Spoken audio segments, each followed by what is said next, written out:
Muito boa noite aí, você que está se achegando aqui no canal da nossa Igreja Presbiteriana de Valinhos. Se essa é a primeira vez que você está chegando aqui, primeira vez que você está tendo um contato conosco, eu sou o pastor Ricardo, pastor da Igreja Presbiteriana de Valinhos, e você é nosso convidado a estar com a gente no próximo domingo, às 9 horas da manhã, na nossa Escola Bíblica Dominical, e à noite, às 19 horas, em nosso culto solene. Seja nosso convidado, seja sempre muito bem-vindo, faça-se presente aí em nosso meio, vem conhecer a família IPV. E espero que sejamos uma bênção sobre sua vida, espero que esse estudo seja uma bênção na sua vida, te faça refletir, pensar um pouco sobre algumas questões da vida que nós temos trabalhado aí, que são as ideologias que nos cercam, todas essas coisas que estão ao nosso derredor na sociedade, a partir do pensamento humano, tá certo? Vem ficar com a gente, eu agradeço você que está aí se conectando conosco. Hoje, mais uma vez, um estudo gravado, precisei gravar o estudo, precisando fazer alguns atendimentos e precisei usar o nosso horário, tá bom? Então, não sai daí não, acompanha, vai ser um estudo rápido, vai ser um apêndice do estudo da última semana, em que nós trabalhamos o niilismo, tá certo? Então, vem ficar com a gente que você não vai se arrepender. Assim espero. Vamos orar? Pai Santo, nós te pedimos que esse tempo aqui de estudo possa nos ajudar a compreender um pouco do mundo à nossa volta e a responder a essa compreensão, a isso que nós vamos ver a partir da tua palavra, Pai. Por isso, abençoa-nos, ajuda-nos, em nome de Cristo Jesus, ó Pai. Amém. Amém.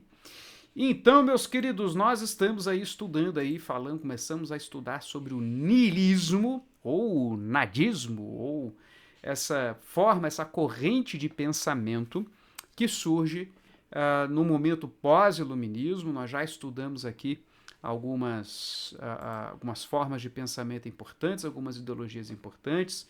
Já falamos um pouco sobre humanismo, já falamos sobre positivismo,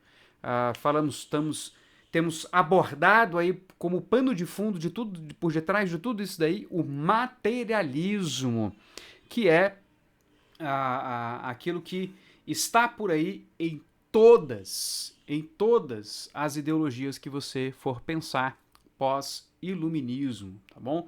O materialismo ele é extremamente importante porque ele traz ao ser humano, é ele que justifica o ser humano ser a medida das coisas, tá certo? É ele que vai dar aos sentidos humanos e às percepções humanas um pouco mais sobre o controle daquilo que é a verdade, daquilo que é a realidade, tá bom? É o materialismo que vai fornecer isso daí. O materialismo não necessariamente ele se trata de uma forma de pensamento contrária à ideia de Deus, mas em princípio ele tenta explicar o mundo a partir do próprio mundo, dos seus próprios elementos, quais são aquelas questões iniciais da matéria, do espaço e do tempo, tá certo? Isso já falando de um materialismo mais recente, mais cientificista, e que é também um materialismo naturalista, não um materialismo teísta como o dos gregos.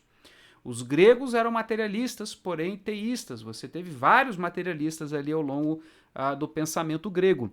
Mas eles tinham ainda um aspecto espiritual, uma compreensão mística das coisas. Eles ainda entendiam a existência de seres espirituais ou de seres que estão acima, ou supranaturais, coisa que hoje não é aceita. E o naturalismo é justamente a ideia de que nós só podemos ter como existentes e reais, ou só falar da realidade, a partir daquilo que pode ser percebido pelos nossos sentidos.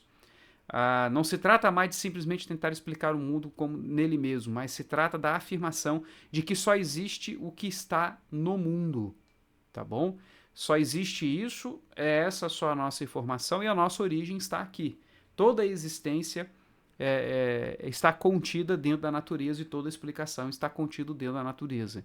Nós não devemos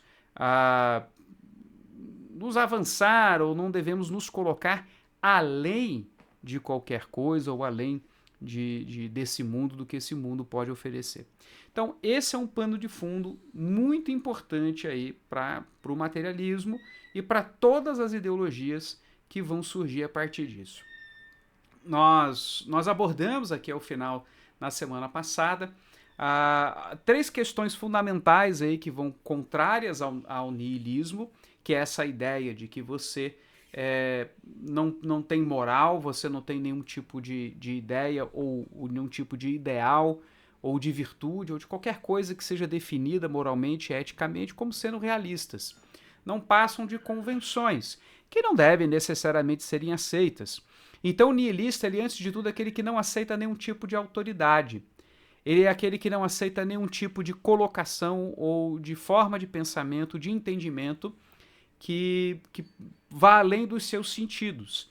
Então, muitos dos anarquistas, que são contrários a governos, que são contrários a toda forma de controle social, em qualquer medida que seja, eles são, muitas vezes, nihilistas, ou seja, por que eu tenho que obedecer determinadas regras, né? Por que eu tenho que aceitar determinadas colocações? E por aí vai. Vimos que para a antropologia bíblica, para o entendimento bíblico, o ser humano ele age a partir da sua própria natureza. Nós percebemos que aquilo que é mal, ou nós compreendemos que aquilo que é mal, que as más atitudes e tudo mais, elas provêm da nossa própria natureza, da nossa própria condição, do nosso próprio coração. Tá certo? Compreendemos como cristãos que a moralidade ela não é uma ilusão ou ela não é uma simples convenção social, mas ela é, antes de tudo, uma imposição divina sobre o ser humano para ordenar o convívio humano. E ainda, nós vimos também que essa própria ideia da existência, de você tentar fechar-se no seu sentido de vida, no seu entendimento das coisas, a partir simplesmente daquilo que é físico, percebemos que aquilo que é físico necessita vir do que não é físico, tá certo? Porque a gente precisa tentar entender do que a matéria é feita. A matéria não pode ser feita de matéria. A matéria não pode vir da matéria. Ela tem que vir de alguma outra coisa. Porque a matéria não pode vir, ela não pode passar a existir em si mesma. Senão nós estamos divinizando a matéria. Tá certo? Então a gente vai ter uma série de questões aí lógicas que a própria Escritura vai transmitir para a gente, como nós lemos ali em Hebreus capítulo 11, que as coisas que se veem vieram das coisas que não podem ser vistas, tá certo? É a ideia de que a origem do visível, do palpável, do material, vem do espiritual. Por isso mesmo, eu, vez ou outra, insisto com os irmãos de que não entenda espiritual como sendo sinônimo de metafísico, perdão, o espiritual como sinônimo de uma metáfora, tá bom? Nós precisamos entender o espiritual, sim, é metafísico, né? ele trata de questões não físicas, não materiais, mas o espiritual ele é real, e mais real do que o material, tá certo? É mais real do que o material, tá? Porque o material descende a sua realidade ou tem a sua realidade derivada daquilo que é espiritual, tá bom? Então nós fechamos a semana passada dentro desse aspecto, dentro dessas coisas aí conforme nós vimos, né? E nessa semana agora nós vamos aqui trabalhar um pouco a ideia que ele tanto colocava, né, Friedrich Nietzsche, que nós estamos trabalhando mais a figura dele, por ele ser o principal expoente do niilismo, tá? Nós vimos outros aqui, nós vimos outros autores aqui nihilistas, né? Um outro autor nihilista, mas ele é o mais importante. Ele é o mais importante, queridos, não só porque ele foi um camarada que chutou o balde, que simplesmente se falou mal da religião sem nenhum tipo de papa na língua, pegou e falou tudo. Não, não é simplesmente por isso, não. Nietzsche ele é uma figura importante dentro da filosofia pela sua análise dos filósofos antigos. Ele se volta para a filosofia antiga e, como nós vimos, pela própria ideia dele de que você não consegue abstrair dessa filosofia antiga, você não tem como entender com profundidade ou você não tem como ter certeza dessa filosofia antiga, porque você praticamente não tem papiros, escritos, registros desses filósofos antigos. Então, se você não tem registro desses filósofos antigos, você pode falar muito pouca coisa deles, então, portanto, nós temos que fazer uma construção nova. Não ao modelo de Descartes, né, que tentou dizer, esquece todo o resto, vamos começar tudo de novo e deu com os burros na água, apesar da genialidade dele, isso tudo, mas ele errou em algumas coisas e acabou também repetindo coisas que os gregos faziam, tá certo? Então, na verdade, a gente vai percebendo que a gente não consegue fazer nada muito novo, muito original. Mas sem pegar por esse lado de Descartes, né, de querer fazer tudo novo, tudo diferente, vamos reiniciar a filosofia, ele percebe que você não tem como fundamentar tanto a sua vida sobre essas fontes tão antigas e que, portanto, você precisa ter uma nova elaboração, tá certo? Só que uma elaboração que se contraponha a tudo aquilo que se desenvolveu ao longo do período da Idade Média, que é o período da religião. É o período em que o cristianismo dominou a filosofia no Ocidente. Então a gente precisa estabelecer uma nova forma de pensamento e essa nova forma de pensamento ela precisa se desvencilhar da religião.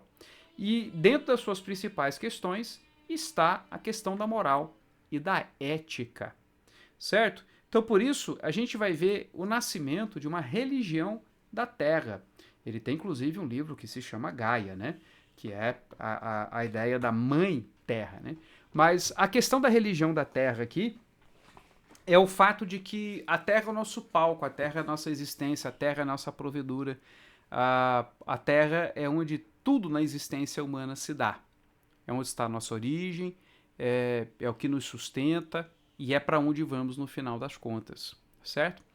Então ele vai dizer lá no Assim Falava Zaratustra, exorto-vos, ó meus irmãos, a permanecerdes fiéis à terra e a não acreditar naqueles que vos falam de esperanças supraterrestres. Então, o que ele está falando aqui? Que você não pode acreditar em gente que prega salvação, que prega céu, que prega inferno, que prega vida eterna. São eles envenenadores, conscientemente ou não. Então veja como eles encaram a religião. Gente, é isso que eu tenho insistentemente dito aos irmãos aqui. Quando falamos de socialismo, quando falamos de materialismo aqui, falamos também agora de niilismo, e você vai ver também que algumas dessas correntes libertárias e capitalistas, elas também não estão muito distantes dessa realidade. Mas a gente precisa perceber que são eles que estão dizendo que a nossa fé não se compactua com a sua forma de pensamento.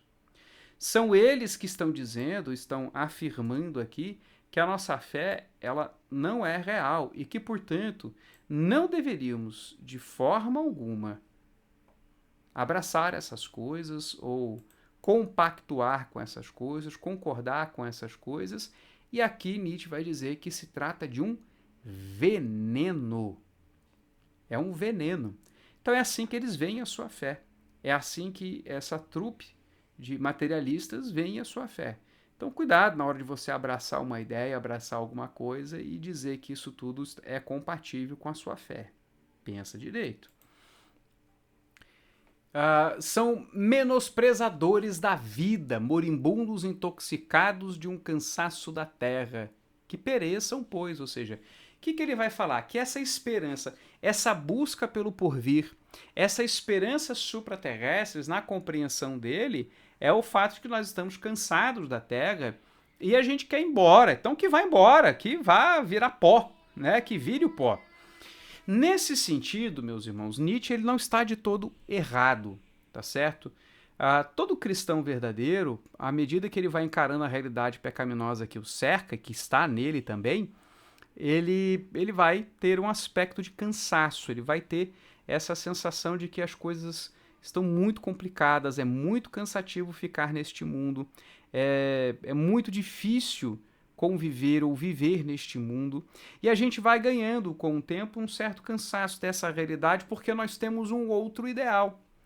Eu não sei você, mas eu tenho para mim mesmo, eu tenho dentro do meu entendimento que a gente vai perdendo certas alegrias da vida, não vale a pena viver. Vamos embora, vamos partir para estar com Cristo. Então Nietzsche ele não deixa de ter razão nessa avaliação. Há um certo cansaço no cristão, há um certo cansaço na fé deste mundo. Nós temos um outro ideal, nós temos uma outra busca, tá certo? Ah, e aí vai continuar. Blasfemar contra Deus era outrora a maior das blasfêmias. Ou seja, você falar contra Deus numa sociedade que se dizia cristã era uma das piores coisas que você poderia fazer. Mas Deus morreu. Deus morreu. E ele fala que Deus morreu a partir do quê? Do comportamento da sociedade ao seu redor, daqueles que se dizem cristãos. E com ele, mortos são os blasfemadores. Ou seja, se você não tem Deus, você não tem como blasfemar contra Deus. Desandar a língua contra Deus, como diz lá o salmista no Salmo 73, o Salmo de Asaf, você desandar a sua língua contra Deus, não tem problema nenhum, não há nenhum tipo de consequência, não há nenhum tipo de implicação dentro disso. Agora, o crime mais espantoso é blasfemar da terra e dar mais valor às entranhas do insondável do que ao sentido da terra. Então ele está fazendo uma colocação interessante. Nós estamos muitas vezes desprezando o mundo que nós conhecemos, nós estamos desprezando essa realidade que nos provê vida, provê alimento, provê a nossa existência. Porque, é claro, se não houvesse planeta Terra, você não existia. Certo? Agora, nós cremos que Deus criou e te colocou aqui. Mas qual é a questão aqui, queridos, que a gente precisa pensar? Como cristãos, ainda que nós vivamos esse cansaço que é real, que ele vai citar, nós ao mesmo tempo vivemos em proveito da providência de Deus. Nós vivemos esperando por um ideal de uma realidade que será instalada por Cristo Jesus, que é glorificada. Ao mesmo tempo, nós desfrutamos dessa realidade que, mesmo caída, ainda reflete a glória de Deus e ainda pode ser usada para proveito do ser humano. Então, é isso que nós estamos fazendo, é isso que nós estamos olhando para esse mundo. E por mais que estejamos cansados dessa realidade caída, na verdade o nosso cansaço não é do mundo, não é da terra. Porque a terra, sim, nós somos criados desse pó. Nossa eternidade será nessa terra. Eu não quero ir embora da terra. Eu quero que o pecado acabe. Então, essa avaliação é que falta dentro de uma crítica nihilista. É compreender de uma forma mais profunda a nossa teologia, de modo a fazer uma crítica um pouco mais precisa que fosse. Mas, ainda que ele levante uma questão real, que é o cansaço não é da terra em si. Não é do nosso habitat. O cansaço é da nossa condição. Esse é o ponto, né? A nossa eternidade é aqui, queridos. Nós somos terráqueos. Fomos criados para essa terra, ficaremos nessa terra, não sairemos dessa terra. Certo? Então, mas você vê que Nietzsche, como ele não vê nenhuma outra coisa, como ele não vê nenhuma realidade diante dos seus olhos, você tem esse apego com a terra. Mas a questão disso tudo é que esse apego com a terra, dentro do seu objetivo, ou a sua razão de ser, é que esta terra ela vai ser a sua fonte de prazer, a sua fonte de existência, o porquê de todas as coisas. Qual é a razão de todas as coisas que nós temos, né? Qual é a razão de tudo isso que nós vivemos aqui? Então, ele vai dizer que por causa dessa incompreensão do papel da terra dentro do entendimento dele, nós não aprendemos a ter um olhar para além de nós mesmos. Então ele vai fazer uma declaração interessante lá em outro livro, no Ecce Homo, que é uma autobiografia dele, né?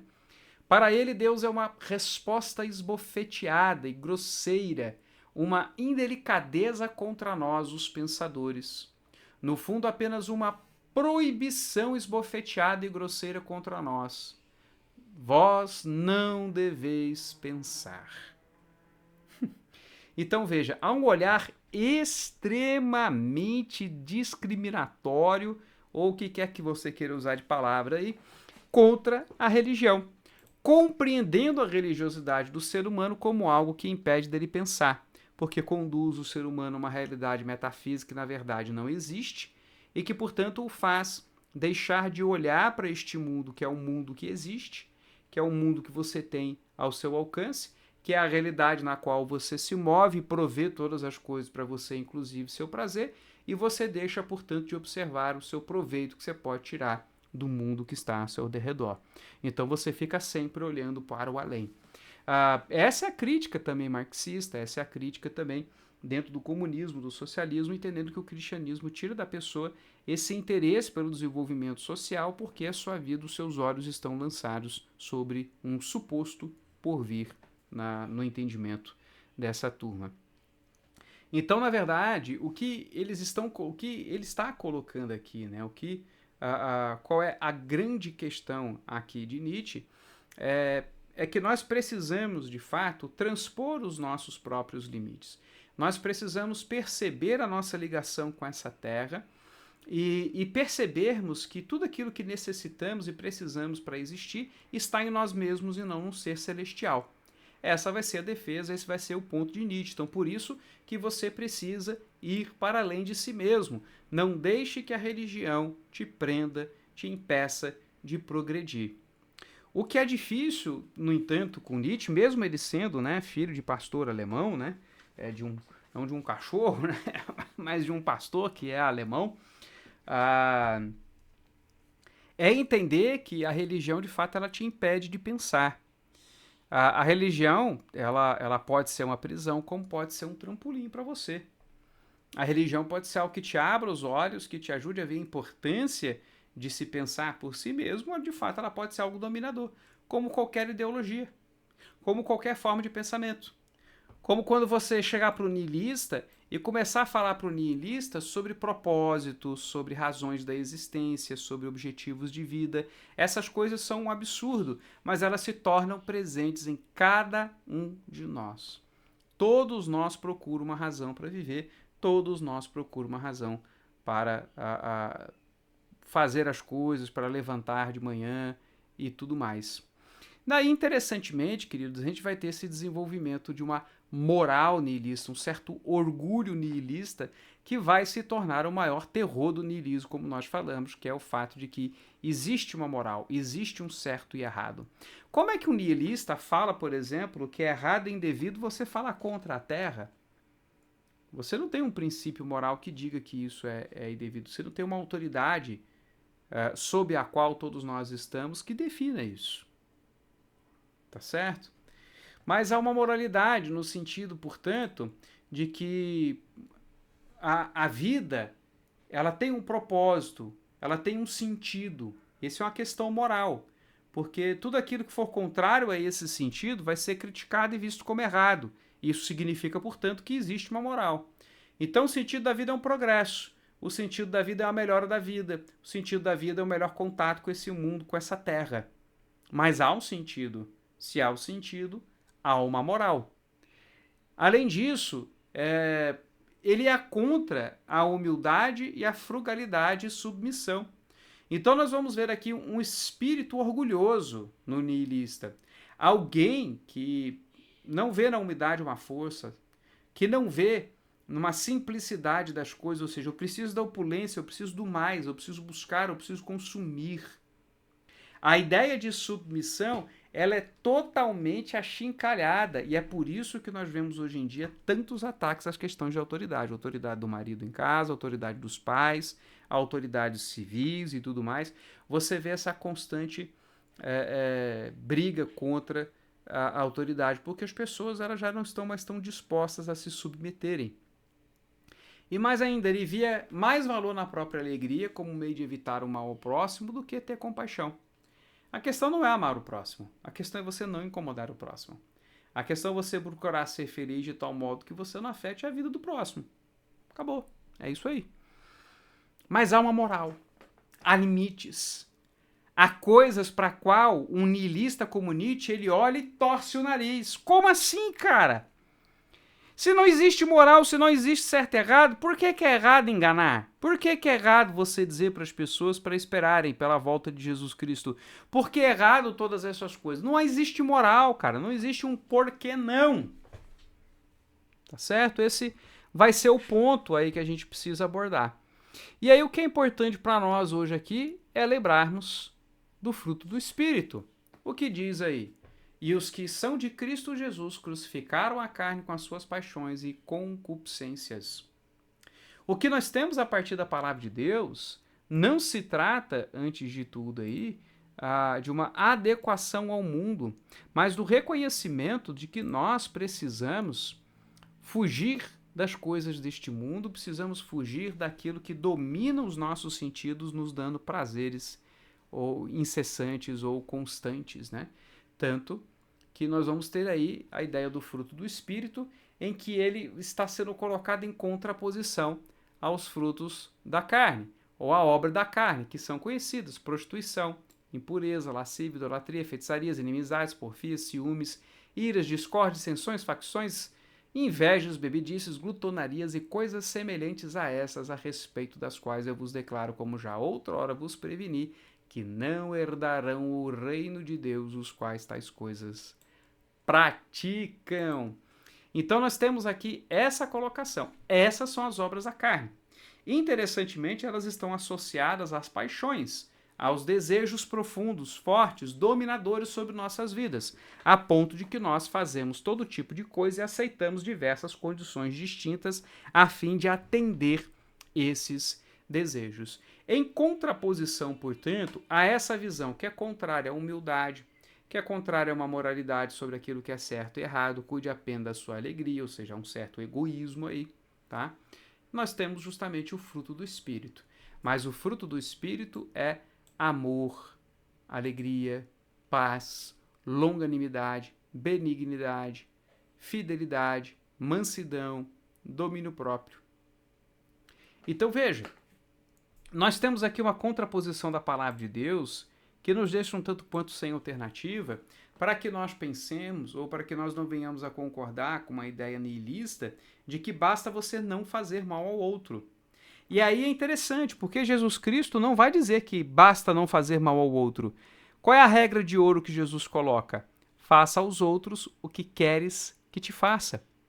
Então não é só evitar algo. Perceba como o niilismo, nesse sentido, ele se assemelha ao farisaísmo. Basta a aparência, basta o não se aproximar. Não precisa haver uma intencionalidade na direção do outro, na busca pelo outro. Não tem. Tá? Não basta isso. Você precisa se direcionar ao outro, enquanto niilismo deixa o outro lá no canto dele. E aí você vai ter aqui, olha, vários conceitos ou ideias ou partes desse fruto que é o amor, tá certo? Eu acho que esses dois pontos aqui, ó, depois de devia estar aqui, depois de amor, mas o fruto do Espírito é amor, porque é o fruto. E aí esse amor, o que ele produz? Alegria, paz, longanimidade, benignidade, bondade, fidelidade, mansidão. Você vai perceber que existem aqui algumas palavras que apontam para um comportamento humilde. Um comportamento humilde que é defendido por Jesus, que é defendido por Paulo, por exemplo. Quando diz aí, por exemplo, a ideia de ser longânimo, tá certo? Você tem que ser longânimo. Você precisa andar mais uma milha. Você precisa ter paciência com as pessoas, ou seja, não importa se as pessoas te ofenderam, você não ofende de volta ou não vai até as últimas consequências só para deixar essa briga rolando. Mais ainda, eu não vou lembrar especificamente qual das duas palavras aqui, elas estão associadas a isso. Deixa eu ver se eu consigo lembrar aqui. Você tem, se eu não me engano, vai ser benignidade aqui, que está ligado à gentileza, à forma do trato. A bondade, que é a ideia de você inclinar-se em benefício do outro, ou seja, fazer algo pelo outro, que suspeito eu seja a ideia aqui de bondade. A benignidade, na verdade, é a forma do trato. Então, você não vai tratar o outro como ele te trata. Você vai se submeter, você vai se humilhar e tratá-lo com paciência e tratá-lo mesmo sem merecer. E aí nós vamos ter mansidão e domínio próprio. A ideia de mansidão, tá certo? É a ideia de se domesticar. É a ideia de você se segurar, de você se adestrar a fim de não reagir às coisas a partir do que as coisas fazem ou do que as pessoas falam com você. Então você vai perceber que quando fala de domínio próprio, está falando também de você segurar o seu orgulho, segurar as suas próprias ideias das coisas. Paulo vai dizer aos filipenses que você deve ter em primeiro lugar o que é do outro e não aquilo que é propriamente seu, né? Filipenses 2. Ele vai dizer, né? Nada passais por partidarismo ou vanglória, mas por humildade, considerando cada um uns outros superiores a si mesmo, e não tenha cada um em vista o que é propriamente seu, senão também cada qual o que é dos outros. Então, aquilo que é do outro, aquilo que é para o outro, aquilo que tem a ver com o outro, tá certo? Isso por quê? É um reflexo do sentimento que há em Cristo. Por quê? Cristo, sendo Deus, ele não se apegou a isso e tomou em semelhança de homens, em figura humana, e se humilhou, sendo servo, obediente até a morte e morte de cruz. Então veja como a ideia da humildade é fundamental ao Evangelho, a ponto de Jesus dizer de que se alguém te bate numa face, ofereça a outra. Ofereça a outra face. Não é para vingar-se, não é para considerar tão importante, tão fundamental que você tem o direito da vingança. A vingança pertence a Deus. Então nós vamos perceber que o pensamento nihilista, no seu questionamento da moral, ele vai afetar diretamente as relações humanas. Hoje as pessoas orgulhosas, cheias de si, elas são muito vistas muitas vezes como profissionais competentes, como pessoas invejáveis e tudo mais, enquanto na verdade só se trata de pessoas cheias de si. Tá certo? Então a gente precisa perceber que nós temos elementos bíblicos suficientes para nos mostrar que uma ideologia que diz que nada existe, que tudo é uma questão de ilusão. E se a gente vai chegar no ponto que a própria linguagem, ela sendo uma convenção, ela sendo algo convencionado pela sociedade, ela vai expressar as opressões e os oprimidos da sociedade, ao mesmo tempo vai expressar também o desejo de uma elite dominadora que usa essa linguagem para se impor sobre os dominados.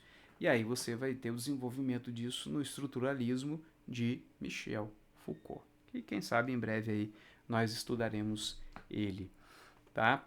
Mas perceba, meu querido, que você precisa tomar muito cuidado com certos questionamentos que parecem lógicos, mas você vai perceber que a própria dedicação da pessoa ou o próprio modo da pessoa agir mostra que aquela forma de pensamento não faz sentido. Se o nihilista não vê sentido na vida, não vê propósito de vida, não quer as coisas, para que ele escreve um livro e termina um livro? Como Nietzsche fez tantos. Por que ele objetiva tanto a prática de benefícios físicos de coisas que lhe dão prazer? E isso se torna um objetivo. Certo? Por que me importar com o outro? Ou por que não incomodar o outro? Então a gente vai percebendo essas incoerências, meu querido. A gente vai percebendo que por tantas vezes nós estamos deixando que formas de pensamento que são cíclicas, são autocondenatórias, que elas venham nos julgar como cristãos. Tá certo? Então, lembra do fruto do Espírito. Perceba o quanto Deus quer que a nossa vida, o nosso coração seja trabalhado. E existe um parâmetro a nós nos adequarmos. Existe uma pessoa a quem damos conta. Existe uma vida com um propósito para cada um de nós. Tá certo? Vamos orar mais uma vez, a gente para por aqui. E semana que vem, espero dê tudo certo, a gente esteja ao vivo para o nosso estudo bíblico. Tá bom? Deus Santo e Amado, obrigado por esse tempo. Te pedimos, ó Deus, que Tu nos abençoes, a fim de que possamos entregar e fazer o melhor para Ti, de modo que o Teu nome seja honrado e glorificado através de nós. É no nome de Cristo Jesus que oramos, Pai. Amém. Queridos, Deus abençoe você e até a próxima, hein?